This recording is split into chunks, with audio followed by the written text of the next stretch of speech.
In a dramatic missile strike, Iran bombarded the CENTCOM headquarters in Qatar.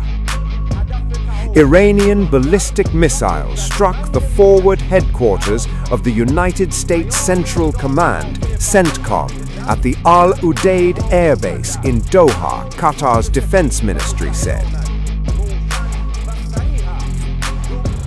In a statement, the ministry said Qatar was targeted by 2 ballistic missiles launched from Iran, adding that air defense systems intercepted one of them, while the second fell on the base located southwest of the capital Doha without resulting in human losses.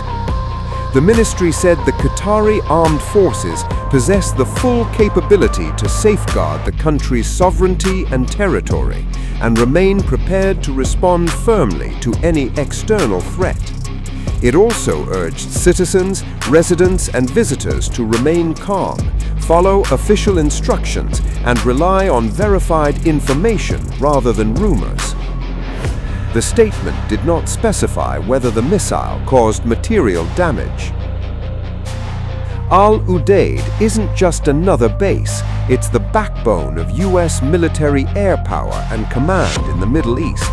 It is a high-value strategic target and critical asset in the ongoing Iran war. It serves as the forward headquarters for U.S. Central Command and houses the Combined Air Operations Center, the nerve center directing air missions across the region. In any conflict with Iran, the base is critical for launching operations, coordinating coalition forces, and sustaining America's military presence in the Gulf. Qatar also informed that it had dismantled 2 spy cells linked to Iran's Revolutionary Guards. Qatar's official press agency reported that close surveillance made it possible to arrest 10 suspects. 7 were tasked with spying and gathering information about vital and military infrastructure in the country, and 3 were meant to carry out sabotage operations. The suspects admitted during the investigation their links to the Revolutionary Guards and having been instructed to conduct espionage and sabotage activities, the agency further added. Tensions have escalated across the region since the US and Israel launched large-scale attacks on Iran, killing Supreme Leader Ayatollah Ali Khamenei and nearly 800 people so far. Iran has responded with drone and missile strikes targeting Israel as well as Gulf countries, which are home to US military assets. Earlier, on March 3rd, the Qatari ministry said it had detected 3 cruise missiles, 101 ballistic missiles, and 39 suicide drones heading toward Qatari airspace since the start of the Iranian attacks, adding that all missiles and 24 drones were intercepted. Good afternoon. I'm Admiral Brad Cooper, the Commander of United States Central Command. In this capacity, I lead U.S. military forces in the Middle East. I'm here to provide you an update on Operation Epic Fury, now in our 4th day of execution. First, I'd like to express my deepest condolences to the families and teammates of the extraordinary Americans who've been killed in action. And I'd also like to extend our prayers for a speedy recovery to the wounded. Yesterday, you heard from Secretary Hegseth and the Chairman of the Joint Chiefs. Today, I'd like to give you an operational update on where we are and provide you with some key facts. By order of the President of the United States and the Secretary of War, our military in the Middle East is undertaking an unprecedented operation to eliminate Iran's ability to threaten Americans, as they've been doing for nearly half a century. Having spent more than 36 years in the military, I could not be prouder of America's sons and daughters in uniform who are answering the call.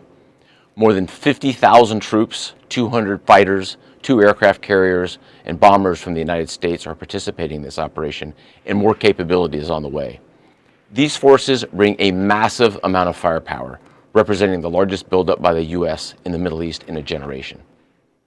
In the opening hours of Operation Epic Fury, U.S. Central Command forces, together with Israel, delivered overwhelming and unprecedented strikes into Iran. Many of you may remember the shock and awe strikes of 2003. The first 24 hours of this operation were nearly double the scale, and we continue with 24/7 strikes into Iran from seabed to space and cyberspace. Now, we're less than 100 hours into this operation, and we've already struck nearly 2,000 targets with more than 2,000 munitions. We have severely degraded Iran's air defenses and destroyed hundreds of Iran's ballistic missiles, launchers, and drones. And in simple terms, we're focused on shooting all the things that can shoot at us. Our B-2 bombers and B-1 bombers have executed uncontested surgical strikes against multiple missile facilities deep inside Iran. And then just last night, a B-52 bomber force struck ballistic missile and command and control posts. We are also sinking the Iranian Navy, the entire Navy. Thus far, we've destroyed 17 Iranian ships, including the most operational Iranian submarine that now has a hole in its side. For decades, the Iranian regime has harassed international shipping. Today, there's not a single Iranian ship underway in the Arabian Gulf, Strait of Hormuz, or Gulf of Oman, and we will not stop. We will continue to conduct dynamic targeting operations. We're hunting Iran's last remaining mobile ballistic missile launchers to eliminate what I would characterize as their lingering launch capability. Now, in retaliation, the Iranian regime has launched over 500 ballistic missiles and over 2,000 drones. To be clear, Iran is indiscriminately targeting civilians as they launch these missiles and drones. You've seen it on TV. The evidence is crystal clear and overwhelming. Having said this, we are seeing Iran's ability to hit us and our partners is declining, while our combat power, on the other hand, is building. And my overall operational assessment is that we are ahead of our game plan. Along the way, every single branch of our military is achieving unprecedented success. I'll talk about just a few of them. Our naval forces have deployed multiple waves of cruise missiles, obliterating Iranian command and control and air defense capabilities.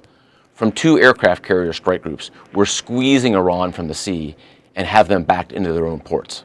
U.S. air forces are doing what they do best, executing a high volume of airstrikes right into Iran. Operationally, the 2 most powerful air forces in the world, the U.S. and Israel, are dominating the skies of the world's largest state sponsor of terror.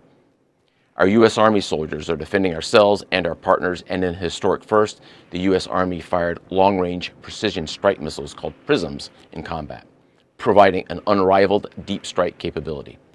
Also for the first time, U.S. Central Command's drone task force, called Task Force Scorpion Strike, launched countless one-way attack drones, achieving massive effects.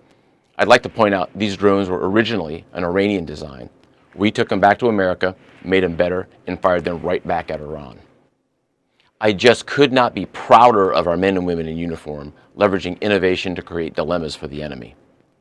There is no adversary too determined, no mission too difficult for the great soldiers, sailors, airmen, Marines, Guardians, and Coast Guardsmen that make up the most powerful military the world has ever seen. Our military objectives are crystal clear, and our people are executing an immensely complex and historic mission with relentless lethality, conviction, and professionalism. And we've just begun. But I have the utmost confidence that we, alongside our partners, will absolutely achieve our military objectives. To all our warriors, Godspeed. Thanks so much.